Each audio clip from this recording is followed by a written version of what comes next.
Remember that with a binomial random variable, we were always looking at the number of successes in a fixed number of trials.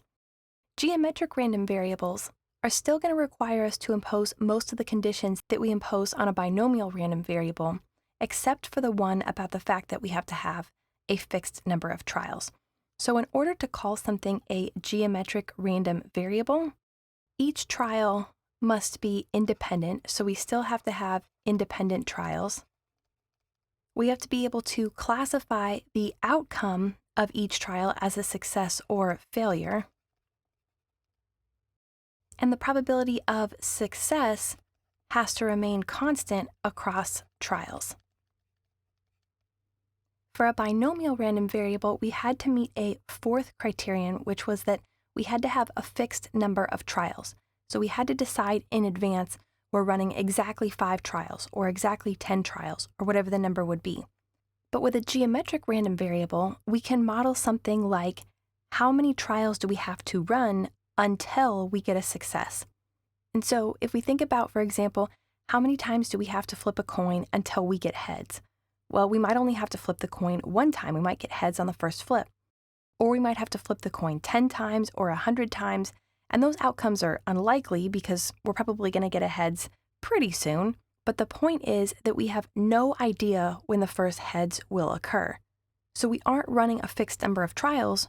We're running trials over and over and over again as long as it takes until we get that first success. A scenario like that is modeled by a geometric random variable. That is when we use a geometric random variable. The formula that we're going to come back to for a geometric random variable, our first probability formula, is always going to be the probability of success on the nth trial. So what this means is that we get the first success, S, to occur on the nth trial. Well, the probability of that happening is going to be equal to P, the probability of success, times 1 minus P. Remember that 1 minus P is the probability of failure, to the n minus 1 power. Remember that we're running n trials. So basically what we're saying here, because we're raising this to the n minus 1 power, is that we're multiplying by the probability of failure over and over and over again, so all the way up until the trial that results in the last failure. And then when we get our success, we multiply by the probability of success. So in other words, if we wanted to see the probability that we get our first success on the 5th trial, that would look like this. The probability of success on the 5th trial is equal to the probability of success. So let's just go ahead and write success. We mean the probability of success. But success raised to the first power times 1 minus P, the probability of failure, raised to the n minus 1 power. Well, n is 5, so n minus 1 is 4. I'm abbreviating this way and not being technical because I want to prove the point that when we're looking at the probability of getting success on exactly the 5th trial, what that means is that we failed 4 times and then succeeded on the 5th time. And that's why we multiply the probability of failure by itself 4 times, because we had 4 failures, and then multiply by the probability of success because we had that 1 success on the 5th trial. So if we wanted the probability that we'll succeed on the 11th trial, then we would raise failure to the power of 10 and then success to the power of 1, because we would have 10 failures and then our first success. Now that we understand that formula, let's look at an example. So in the example we're going to walk through, we're going to say that we're playing a game where the probability of winning a prize anytime we play the game is 0.7 or 70%, which means the probability of success is 0.7. So we say that P equals 0.7. That means, of course, that 1 minus P, the probability of failure, is 1 minus 0.7 or 0.3. So if we want to ask then, what is the probability that we don't win the prize until the 4th game? What that means is that we played 3 games where we failed and then succeeded on the 4th game.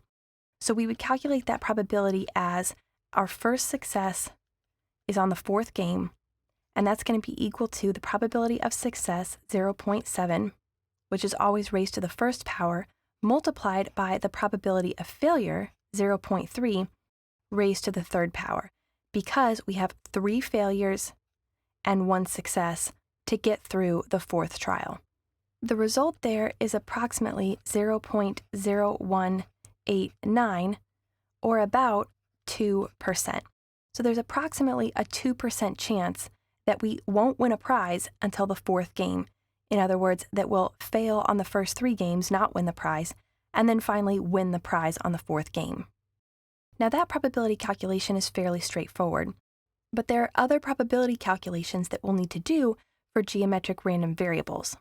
So for example, we'll call this less than probability. Instead of being asked, what's the probability that you have your first success on the 4th trial, we could instead be asked, what is the probability that it takes less than 4 trials to have the first success? Well, the probability that it takes less than 4 trials means that you're either going to have the first success on the first trial, the first success on the second trial, or the first success on the 3rd trial. One of those 3 has to be true. So we could say the probability that the first success happens before the 4th trial, or success less than 4, is going to be equal to the probability that we have the success on the first trial, or, and that means we add, the probability that we have success on the 2nd trial, or the probability that we have success on the 3rd trial. Keep in mind that we could also write this as probability of success less than or equal to 3. Because success less than 4 means 1, 2, or 3. Less than or equal to 3 also means 1, 2, or 3. So both of these values here mean the same thing. And either way, each of these values on the right-hand side, we just go back to the formula we used before. We know success on the first trial, we know the probability of success is 0.7, so we'll just get 0.7 to the first power, but we had 0 failures because we got our success on the first trial, so we'll raise the probability of failure to the 0 power. Then here, for the probability that we get our first success on the second trial, we say 0.7 always to the first power, and then that means we failed once, so 0.3 to the first power. And then here, when we get the success on the 3rd trial, it means that we failed twice, so we say 0.3 to the power of 2. And if we do this calculation, we get 0.7 plus 0.21 plus 0.063, and this will be equal to 0.973, or 97.3%, which means that the probability that we get our first success before we get to the 4th trial, so on the first trial or the second trial or the 3rd trial, is 97.3%. We've got a 97.3% chance, meaning it's very, very likely that we'll get our first success on the first, second, or 3rd trial before we get to the 4th trial. Now, really closely related to less than probability, we'll call at most probability. So let's go ahead and say at most probability. So sometimes we'll be asked a question, what's the probability that it takes you at most 4 games to get the first success? Well, at most 4 games means that you could get your first success on the first trial, or the second trial, or the 3rd trial, but also the 4th trial, because it takes you at most 4 trials, meaning it takes you no more than 4 trials. So for example, at most 4 trials would be the probability that the first success occurs before or on the 4th trial. And keep in mind that that is the same thing as the probability that the first success occurs before the 5th trial, because everything before the 5th trial is 4, 3, 2, and 1. Everything less than or equal to the 4th trial is 4, 3, 2, and 1. So these are equivalent values, and they would both represent the probability that your first success occurs at most on the 4th trial. In other words, it takes us at most 4 games to win for the first time. And of course, we would go through and calculate these the same way we did here. We would just have to add to this string here the probability that s equals 1, s equals 2, s equals 3. We would add to that the probability that s equals 4, and we would add the equivalent value here. Now, to take the opposite perspective, let's talk about more than questions. For example, what's the probability that it takes us more than 2 games to win for the first time? Well, more than 2 is going to be S greater than 2. And keep in mind, just like before, that this is the same as the probability that success is greater than or equal to 3. Because greater than 2 is going to include the values 3, 4, 5, 6, 7, etc., all the way on to infinity. The value success greater than or equal to 3, because we have that equal to, is going to also include the values 3, 4, 5, 6, 7, all the way on into infinity. So these two are equivalent values, just like these were, and just like these were. This more than probability is a little more complicated because how do we calculate the probability that we get our first success after the second trial? In other words, on the third trial or later. Because we can't calculate an infinite number of probabilities here where we look at the probability that we get success on the third trial, the fourth trial, the fifth trial, the sixth trial, the seventh trial, the eighth trial, the ninth trial, on forever. We can't calculate that infinite value. So what we do is we take advantage of the fact that we know every probability distribution is going to sum to 1. So the total probability for any geometric random variable is going to have a sum of 1 or 100%. So what we do instead is we flip this around and we say that in order for us to succeed for the first time on the third trial or later, we know that that just means that we don't succeed on the first trial or the second trial. So we subtract those values from the full probability of 1.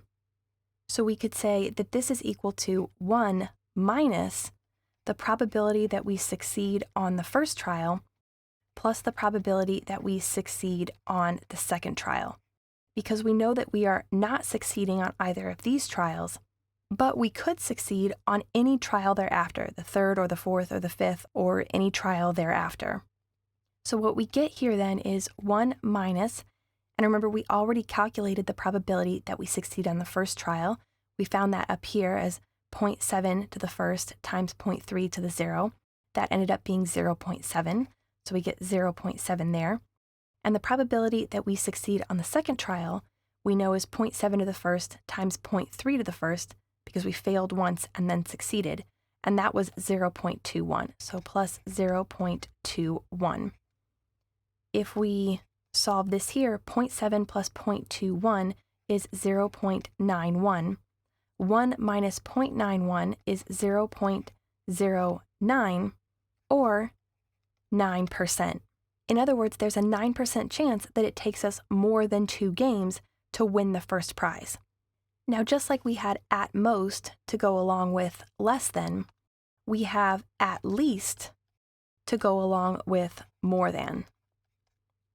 So if instead of being asked what's the probability that we get our success after the second game, that it takes more than 2 games to get the first success, if we're instead asked what's the probability that it takes us at least 2 games to get the first success, then that at least tells us that we have to include the second game. Because at least 2 games to get the first success means that it could take us 2 games to get the first success.